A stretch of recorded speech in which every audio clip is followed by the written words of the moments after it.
प्रिय विद्यार्थियों, आज हम स्नातकोत्तर उत्तरार्ध संस्कृत के चतुर्थ प्रश्न पत्र में व्याकरण भाग में निर्धारित कारक प्रकरण के अंतर्गत पंचमी विभक्ति के कतिपय सूत्रों से अपना अध्ययन प्रारंभ करेंगे।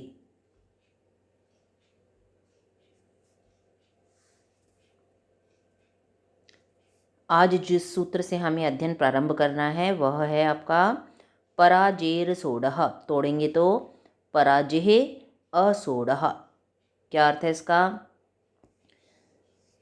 पराजेह प्रयोगे, परा उपसर्ग पूर्वक जी धातु का प्रयोग होने पर असह्य अर्थ, असहनीय अर्थ अपादानम स्यात्, अपादान संज्ञक होता है। परा उपसर्ग पूर्वक जी धातु के योग में असह्य वस्तु की अपादान संज्ञा होती है। जैसे उदाहरण दिया इन्होंने, अध्ययनात् पराजयते। अध्ययनात् पंचमी है आपकी, अपादान संज्ञा की आपने। क्यों? परा उपसर्ग पूर्वक जी धातु का प्रयोग होने के कारण अध्ययन से पराजित होता है। अब अध्ययन और अधिक अध्ययन करना उसके लिए असहनीय है, कष्टकर है।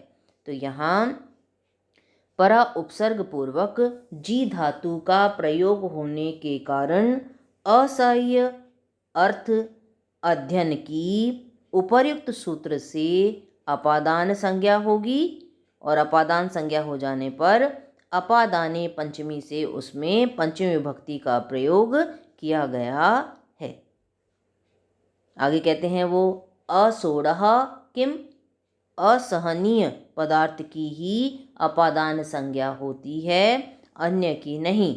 जैसे शत्रुन पराजयते, शत्रुओं को पराजित करता है। यहाँ शत्रु उसके लिए असहनीय नहीं है, उसके लिए कष्टकर नहीं है। वह शत्रुओं को आसानी से पराजित करता है, उनका अभिभव करता है। तो परा उपसर्ग पूर्वक जी धातु के योग में केवल असहनीय वस्तु की ही अपादान संज्ञा होती है, अन्य की नहीं। जैसे शत्रुन पराजयते, यहाँ शत्रुन में कर्म अर्थ में द्वितीया का प्रयोग किया गया है। शत्रु असहनीय नहीं है, अपितु उनका वह परिभव करता है, अभिभव करता है। अतः शत्रुन की अपादान संज्ञा न करके नियमानुसार द्वितीया का प्रयोग किया गया है।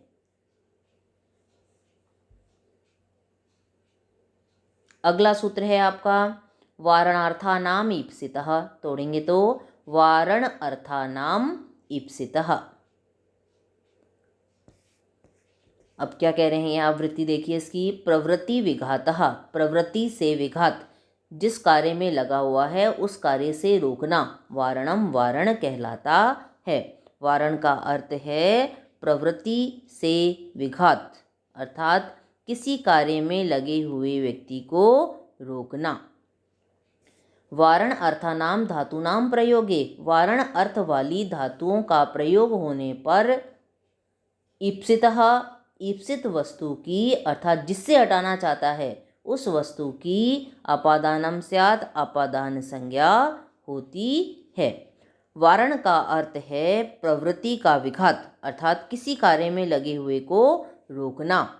वारण अर्थ वाली धातुओं के योग में ईप्सित वस्तु अर्थात जिससे हटाना चाहता है उस वस्तु की अपादान संज्ञा होती है। जैसे यवेभ्य गाम वार्यति, जौ से गायों को रोकता है ना। तो यहाँ वारण अर्थ वाले वार्यति पद के प्रयोग के कारण चूंकि यवों से गायों को रोकना चाहता है, अतः यव क्या है यहाँ पर? ईप्सित पदार्थ। अतः यव की उपर्युक्त सूत्र से अपादान संज्ञा होगी, और अपादाने पंचमी से उसमें पंचमी का प्रयोग किया गया है।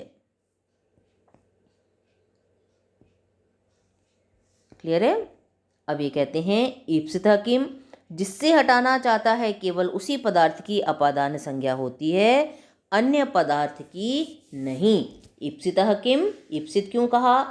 तो कहते हैं यहाँ कि जिस पदार्थ से हटाने की वारण अर्थ वाली धातुओं का प्रयोग होने पर जिससे प्रवृत्ति का विघात चाहता है, जिससे हटाना चाहता है, केवल वही कारक अपादान संज्ञक होता है, अन्य कारक नहीं। जैसे यवेभ्यः गाम वारयति क्षेत्रे, खेत में यवों से गाय को रोकता है। खेत में कई सारी चीज़ें विद्यमान हैं, लेकिन यव खाने से रोकता है गाय को।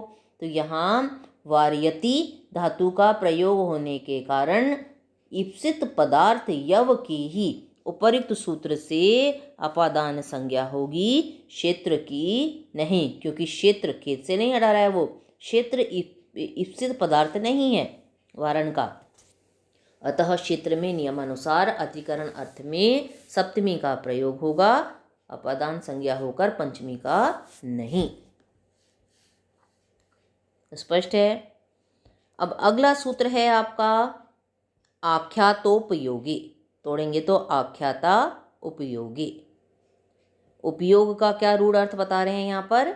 नियम पूर्वक विद्या ग्रहण करना, किसी के पास जाकर नियम पूर्वक विद्या को ग्रहण करना उपयोग कहलाता है। जैसे प्राचीन गुरुकुल में या महाविद्यालय में, विद्यालय में शिक्षक के पास नियमित रूप से जाकर विद्यार्थी शिक्षा ग्रहण करते थे, तो वो आख्याता जो आपका वक्ता है, जो आपका गुरु है, शिक्षक है, अध्यापक है, उसकी क्या करेंगे आप यहाँ पर अपादान संज्ञा कर देंगे।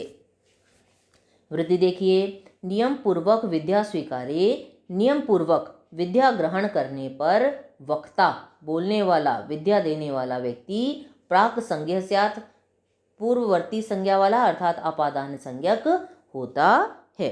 नियम पूर्वक विद्या ग्रहण करने पर आख्याता अर्थात शिक्षक या अध्यापक की अपादान संज्ञा होती है, और अपादान संज्ञा होने पर अपादाने पंचमी से उसमें पंचमी का प्रयोग किया जाता है। तो उपयोगे का अर्थ क्या है? इस सूत्र में जो उपयोगे पद आया है, नियम पूर्वक विद्या ग्रहण करना। ऐसा नहीं कि महीने में 2 बार चला गया, जैसे आज के विद्यार्थी जाते हैं, 2 बार चले गए आप गुरु के पास, पढ़ लिया, आगे पीछे क्या चल रहा था उसका कुछ अता पता नहीं, तो विद्या ग्रहण नहीं हो रही, केवल औपचारिकता का निर्वहन हो रहा है गुरु के पास जाने की। तो नियम पूर्वक विद्या ग्रहण न करने पर हम यहाँ पर अपादान संज्ञा गुरु की नहीं कर सकते इस सूत्र से, है ना। तो अब नियम उपयोगी का क्या अर्थ है? नियम पूर्वक विद्या ग्रहण करना गुरु के पास जाकर, और आख्याता यानी वक्ता या शिक्षक या अध्यापक, गुरु जो भी कहिए आप। तो उदाहरण देखिए उसका आप, उपाध्यायात अधीते, उपाध्यायात अपादान संज्ञा करके पंचमी लाए हैं आप उसमें। अब देखिए इसको, यहाँ नियम पूर्वक विद्या ग्रहण करने के कारण उपर्युक्त सूत्र से उपाध्याय की अपादान संज्ञा होगी, और अपादान संज्ञा होने पर अपादाने पंचमी सूत्र से उसमें पंचमी का प्रयोग करने पर उपाध्यायात पद प्रयुक्त होगा।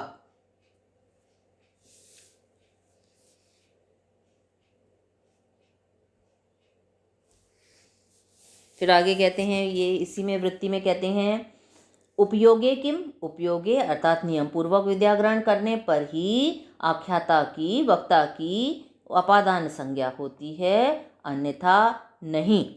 नियम पूर्वक विद्या ग्रहण न करने पर वक्ता की अपादान संज्ञा नहीं होगी। जैसे नटस्य गाथाम शृणोति, नट की गाथा को सुनता है। तो चौपाल पर या किसी रंगमंच पर कोई कार्यक्रम चल रहा है, वहाँ नट गाथा को या कथा वाचन कर रहा है, तो वहाँ आप यद्यपि उससे हम शिक्षा तो ग्रहण कर रहे हैं, विद्या का ग्रहण तो कर रहे हैं, लेकिन नियम पूर्वक नहीं किया जा रहा।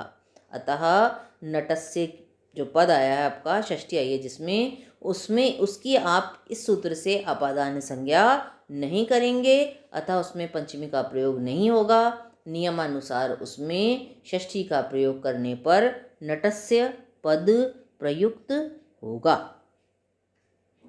तो स्पष्ट है कि जब हम नियम पूर्वक विद्या ग्रहण करते हैं, किसी वक्ता से, किसी आख्याता से, किसी गुरु से, किसी शिक्षक से, किसी व्याख्याता से नियम पूर्वक जाकर ग्रहण करते हैं विद्या का, तभी आख्याता की, वक्ता की, प्रवक्ता की आप अपादान संज्ञा इस सूत्र से करेंगे, अन्यथा आख्याता की इस सूत्र से अपादान संज्ञा नहीं होगी। अब इन सूत्रों को आप देखिएगा, यदि कोई समस्या आती है तो आप पूछ सकते हैं, आपका स्वागत है। आज के लिए इतना ही, कल हम इसी क्रम में आगे बढ़ेंगे।